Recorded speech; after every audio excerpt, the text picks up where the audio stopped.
So, Paul, the fixtures for the new season have been released. It feels like a mark a day, and you start with 3 of the first 4 at home. Looking forward to it? Yeah, definitely. I think, if you'd have asked me, I would have loved a home game first, so we've got that, which is great. I think everyone gets excited at the same time, then the same point, don't they, rather than the couple of thousand who can travel to an away game and the 30 who don't get to go after wait that little bit longer. So, I'm pleased it's a home game. Other than that, it is sort of irrelevant because you've got to play everyone twice. So I think the other thing is, like you said, it's another marker day. The window's open, the fixtures are out. Everyone starts thinking about football again. However, does the football fan in you glance across to see when certain fixtures might be this season? I've honestly not. No, I've honestly not. No, I'm not. My mind at the minute is all about the job we've got to do now, which is the recruitment to try and put a squad together. So no, I've not really looked, other than I noticed that the home fixtures at the beginning, and then other than that, I've not really paid attention.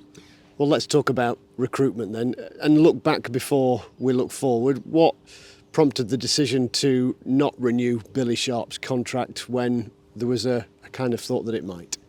Yeah, listen, I think everyone knows I wanted to keep all the squad together, so disappointed. I get it, and sometimes things are out of your control, and but what we do lose with Ender and Billy is the thing that I've been really trying to protect and promote is that character about the group of players and how we've approached things, and that has to be protected in what we bring in to replace it. So and I also know we're going to be working in within the budget we've been given, which is great, but the more players you have to find within that budget, the harder it gets. So from that end, I'm disappointed, of course I am, but I have to accept it, understand it. But then what we are losing, we have to try and recreate in something else. But it just makes that recruitment process that little bit harder, because we're not freeing money up. It's not like we're selling those players. We've still got to generate even more players than in the same with the same money. So we have to attack it. We have to make it as exciting as we possibly can be. I've got to hide that disappointment and make sure then that we're pushing forward and trying to be as aggressive as we can. And we can't just fritter away and then start flapping about at the end of the window. We need to be on the front foot and try and make things work for us. We know the positions we need, like I say, and we speak to a lot of people, a lot of phone calls, a lot of videos watched, and that's it now for the next 2 months. That's the focus. When you and I last spoke, you were soon hightailing it away to go and meet the ownership for a planning meeting. When you came away from that, how significant did it feel so that the plans were laid out for what you're able to do this summer? Yeah, from my point of view, I couldn't relax from the summer until till you know what you're working with, and so that's it. That's why it's really important for me. And then you can come back, work with the staff, push the staff, make sure the staff know what we can do, what we can't do, and get everyone working away. Until you've got that clarity, you're just wasting time. So it was a really important. It was a close of the season for me. Do you know what I mean? And I wouldn't have relaxed until we'd had that conversation. And well, in the sort of basic sense, what are your transfer priorities this summer then, in terms of the types of players you want to bring in? Well, we're not going to be able to bring Premier League players in here. The ones who are performing well at the Premier, we just won't. We have to go and find ones that people's never heard of, the ones with potential, the ones that we think fit our profile. And I think what we have got, so as a group of staff, is real clarity on this is the role that they're going to have to perform, this is the makeup of the player we want, and then we have to try and identify that. So we can't be competing with the other boys on wages, but we can be competing in terms of how we identify players and try and get them through the door that way. So it's not what other people think of that player, it's what we think of them. Yeah. And again, speaking sort of generally, are you looking at players who are younger, so then if it works out for them would have a greater sell-on value? I asked that in a twofold way, given the fact that we were talking a minute or so ago about the experience you've lost. Yeah, well, listen, the difficulty's been, and I understand why, there was a lot of money spent all in one time, and then for the last 5 windows, 6 windows, we've only paid for an L. Yeah. So he's been the only one of that age who we've been able to replace. So for the health of the club, if you're a director of football at the club, and listen, as much as I want the strongest team for next season, and that's got to be right, I also understand and and want to promote the health of the club when we speak about the academy, when we speak about squad planning. So we need younger players that are our players. We can easily go and find young loan players, but then they disappear again. You have the same problem.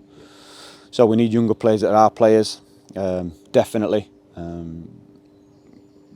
But that can't be the only criteria, or you're limiting your chances to get a competitive squad. So, yeah, there's lots of things we want to think about. Do you think that what you're able to do might be heavily weighted towards loans, or that maybe the better quality might be heavily weighted towards loans? Yeah, 100%. Loans and free transfers are going to be big. And so we have to be as creative as we can be, to give ourselves the best chance. Without wishing to sound completely obvious, how much discussion has been had with City about Doyle, perhaps more specifically than McAtee? Yeah, nothing yet. Nothing at the minute. Obviously, they've been really busy. They've been quite busy. You've got to respect that, and they've had a remarkable season. But yeah, we want to make sure we can capitalise on that relationship. The players know what I think of them, those two lads, and I know what they think of Sheffield United. So we'll certainly be in dialogue with City over those players and others who may potentially be of interest to us. Yeah. And well, I suppose get used to this theme for a while. But in this meeting or at any other time, what hopes and assurances might you have that the club will stand firm with Berger and Njai, specifically perhaps because they're in the final year of their contracts? Yeah, it's a tough one. It's a difficult one, but obviously Prince Abdullah came out and said then he wants to keep the players and not sell and give ourselves the best possible chance with the squad. Everyone knows what I think of the lads. They're fantastic, and yeah, we want to be keeping. I wanted to keep all the group and certainly those two players and add to what we've got. The more we lose, the more difficult it is. The more you lose out your starting 11, the more you lose of the talent of that ilk, the more difficult it is we get that. So we want to keep them. Can I check something? Do the club have a clause in their favour with these two lads, or is it they're out of contract in 12 months? They've got 12 months to run, yeah. Okay. Thank you for clearing that up. So, in terms of volume, do you have an idea as to what you would like to bring in? Numbers, yeah, but I'm not going to tell you. But yeah, we know where what we need to bring. Obviously, we know what we need to bring in an ideal and what we would want. We also know, like I said, we've got that clarity now with the budget that we're working within. So if we can't do it, we can't do it, and it's then about piecing it together to give us the best chance. Can we cover a position with another player, that type of thing? We know what we want, but we want to make sure we give ourselves the best chance rather than spreading things too thin and missing out on players who could potentially be in the 11 every week. We want to make sure we get enough of those. Of the players that you have offered contracts to, have you had a nod of acceptance or rejection yet? No, not yet. Not yet. Been positive though, I've been told. So, yeah, but nothing's been agreed in terms of what I can let you guys know about yet. And just in terms of these discussions with the board, are you just working on the basis that the ownership will stay that way, so that nothing dramatically in one way or the other is going to change in that respect? Yeah, after. So, you imagine we just wait, hoping that someone comes and buys the club, gives you a transfer kitty, and then that doesn't happen. So we're going to work, like I said, within the finances we've been given. We'll keep working towards that until something changes. We'd be foolish not to do that. You know, we're going to be. Everyone's excited about it. The players that we're looking at, everyone's excited about the league we're going into.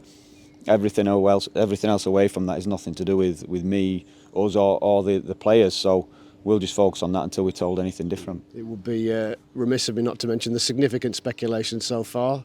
Connor Cody, a Sheffield United thrown the hat into that particular ring. Listen, you're gonna be asked about so many players, and